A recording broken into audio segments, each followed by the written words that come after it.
Oi, gente. Então, seguindo sobre os bens jurídicos, né? O tópico 15 agora a gente vai analisar a segunda divisão que faz o Código Civil, agora a partir do artigo 92 até o artigo 97, que fala dos bens reciprocamente considerados, tá? Antes a gente falava dos bens considerados em si mesmos, tá? Do 87 até o 91, né? Então agora, falando dos bens reciprocamente considerados, basicamente a gente começa a analisar o que é o bem principal e quais são os bens acessórios, tá? Então, para analisar qual é a correspondência, qual é a relação entre um bem e outro, se a gente analisar uma relação jurídica, um objeto jurídico, uma negociação, enfim, a respeito de um determinado patrimônio, tá? De uma determinada coisa ou de um determinado bem de modo geral, né? Como bem gênero, né? Lembra que eu falei na aula passada e que a coisa é uma espécie do bem, tá? Dos bens, então, reciprocamente considerados, se a gente considerar lá no início, lá o artigo 92 do Código Civil, ele trata assim, só pegar aqui, artigo 92.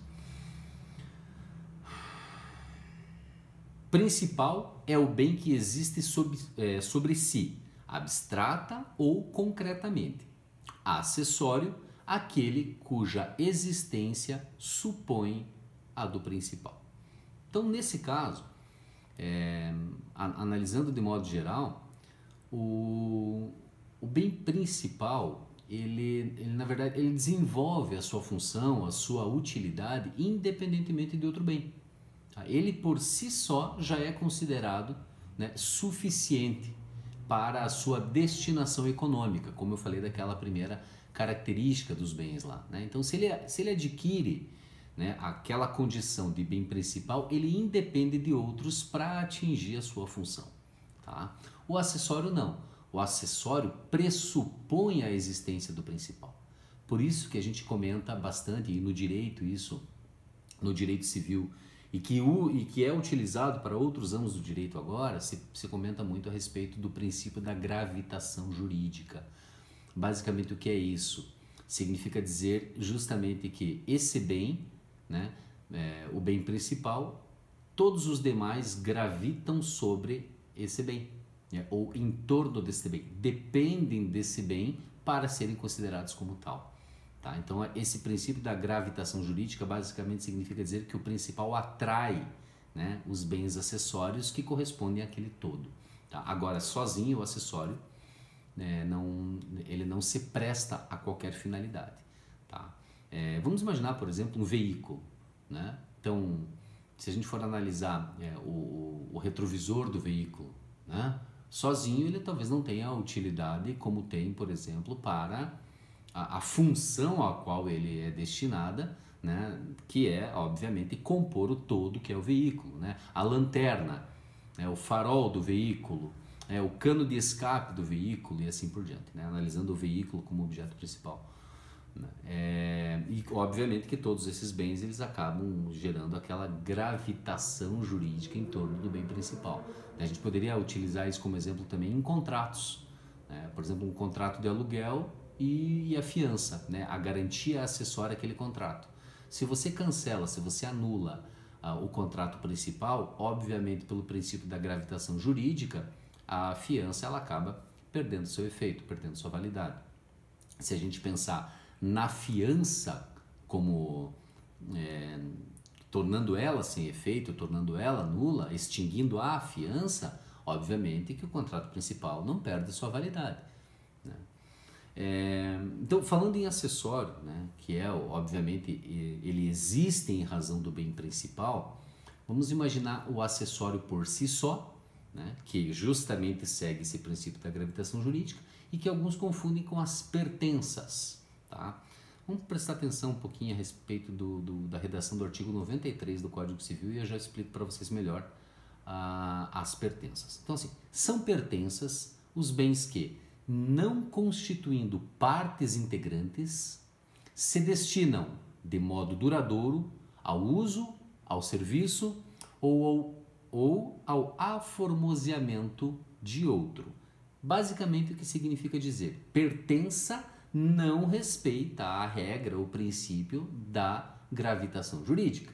Então, o que são pertenças? Pertenças, imaginem vocês, por exemplo, uma fazenda, né?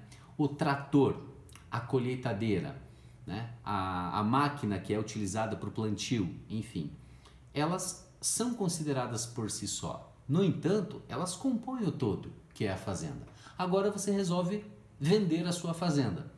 Pressupõe então que o trator, a colheitadeira, os demais maquinários serão vendidos juntos? Não, obviamente que não. Tá? Mas são utilizados, são imprescindíveis para a melhor exploração daquele local. No entanto, existe uma forma de você considerar como um todo? Sim, se você imaginar um contrato de compra e venda de uma unidade de terras dessa, né? De uma área de terras dessa, que se costuma no direito utilizar como nomenclatura porteira fechada. Então eu vou vender a fazenda de porteira fechada. Então porteira fechada significa tudo que está lá dentro.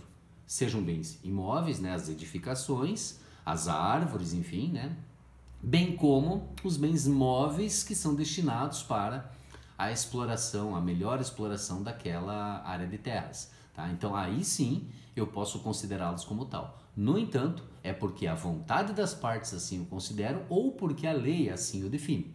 Tá? Porque por si só as pertenças não respeitam o princípio da gravitação jurídica. Tá?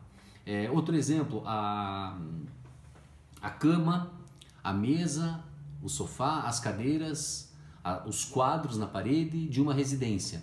Né? Então, assim, obviamente, falando em pertenças, se destinam de modo duradouro ao uso, ao serviço. Então, é o caso que a gente fala da cama, do sofá, da geladeira, né? E também do aformoseamento. Eu quis dizer, por exemplo, os retratos em cima de uma prateleira, os quadros de uma parede e assim por diante. Então, eles por si só têm o seu valor, né? Mas eles acabam se adequando, né, àquele conjunto que basicamente a gente costuma dizer que são os bens que guarnecem uma residência, né? Seguindo, os frutos, né? O que são frutos? Frutos, então existem 3 tipos de frutos: os civis, os industriais e os frutos naturais, tá? Então, o que são frutos, né, que decorrem desse bem principal? Os frutos civis são aqueles que são regenerados pela força da lei.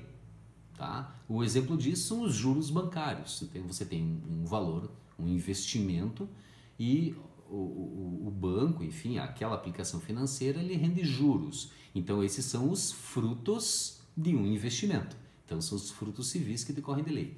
Os frutos industriais são aqueles que se regeneram pela força humana. Então, por exemplo, uma indústria, né? Então, essa indústria, você tem uma matéria-prima e você acaba industrializando, você acaba modificando a condição inicial daquele bem, né? E automaticamente você está industrializando, você está melhorando, você está alterando as características iniciais daquele bem. Então, esse fruto industrial é proveniente da força humana, tá? Ele se regenera pela força humana. Então, você acaba vendendo o chamado produto industrializado. E a força natural, obviamente, são aqueles que se regeneram pela força da natureza. E aí, obviamente, o exemplo mais claro disso são as frutas de uma árvore, por exemplo, né?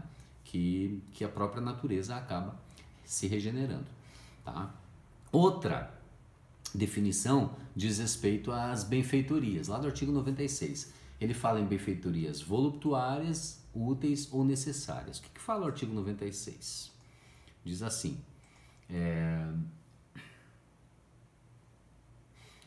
as benfeitorias podem ser voluptuárias, úteis ou necessárias. Voluptuárias, as de mero deleite ou recreio, que não aumentam o uso habitual do bem, ainda que o tornem mais agradável ou sejam de elevado valor. Parágrafo 2º, são úteis as que aumentam ou facilitam o uso do bem. E terceiro, são necessárias as que têm por fim conservar o bem ou evitar que se deteriore.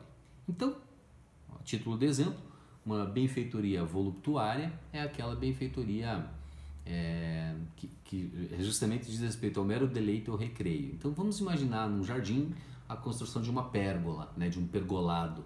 Então isso, na verdade, não está acrescentando, melhorando o uso, enfim, né, a acessibilidade daquele bem ou assim por diante. Então não é útil, né?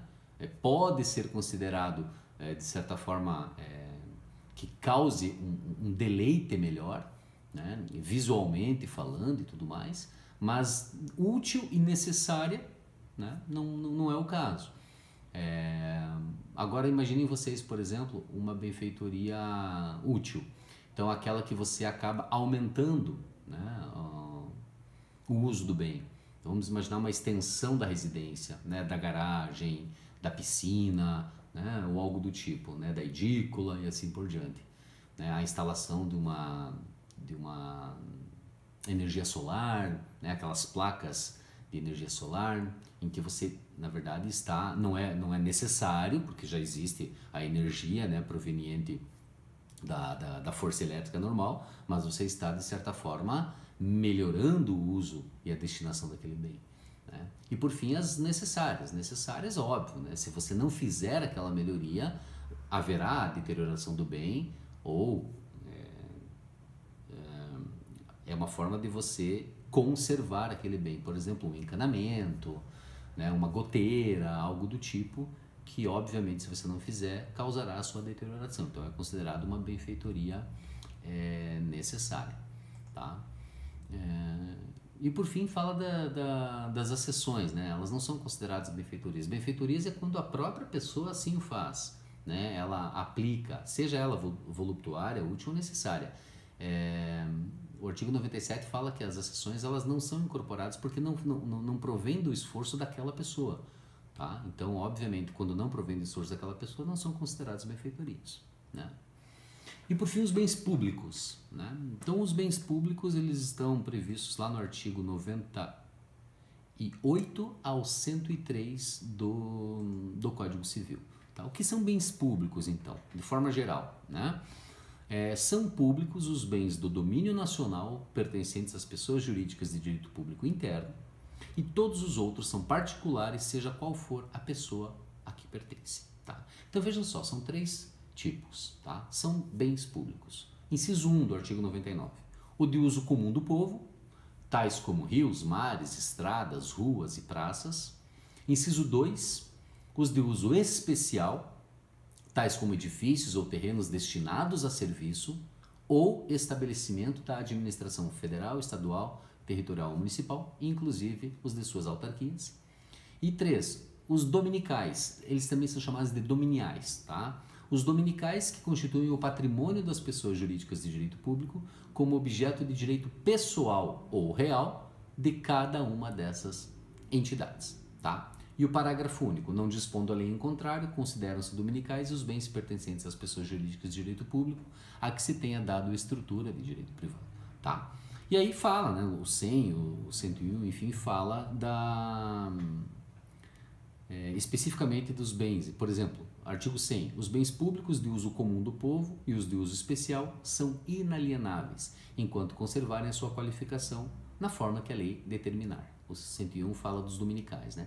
Os bens públicos dominicais podem ser alienados, observados as exigências da lei, tá? Os bens públicos não estão sujeitos ao uso capião, é o que fala o 102, e o 103, o uso comum dos bens públicos pode ser gratuito ou retribuído, conforme for estabelecido legalmente pela entidade a cuja administração pertencer. E não tem muito segredo, não, mas é importante a gente destacar algumas coisas aqui. Por exemplo, né, falando um pouquinho dos bens dominicais, né, por que eles podem ser alienados e por que os bens de uso comum e de uso especial não? Né? Então, assim, os bens de uso comum, obviamente, né, imagine a rua, a praça, né, a estrada, não podem ser alienados. Tá? Existem algumas situações aí porque decorrem de lei, né, que você pode, por exemplo, delegar uma atividade de conservação, como por exemplo as concessionárias e assim por diante, né, que usam praças de pedágio para cobrança, né, das pessoas que trafegam por aquelas rodovias e assim por diante. Né? O uso especial são os bens, são os imóveis destinados, pertencentes ao poder público e destinados para a administração pública, né? Federal, estadual, territorial, municipal, né? E são inalienáveis. Já os dominicais são aqueles bens que ou eles são utilizados para receita, né? São locados, por exemplo, né? Ou são aqueles abandonados, que não atingem a função social da propriedade, né? E os móveis também, obviamente, né? Que pertencem a esses bens. Tá? Mas os dominicais, portanto, eles são passíveis de negociação, eles são passíveis de alienação, justamente porque eles não estão servindo à administração federal. Eles estão obsoletos, eles estão parados. Ou então eles servem de receita, mas que podem ser substituídos por outro que ofereça uma receita ainda maior. Tá? Então esses são os chamados dominicais, eles podem ser negociados pelo poder público. Tá? De modo geral, os demais são inalienáveis, certo? Basicamente é isso, né? A regra geral aí, um conceito geral sobre bens jurídicos, tá? Então, os bens jurídicos considerados em si mesmos, os bens jurídicos reciprocamente considerados e os bens públicos, né? Para finalizar o nosso conteúdo a respeito de bens jurídicos, beleza? Então, até o nosso próximo tópico. Tchau, tchau.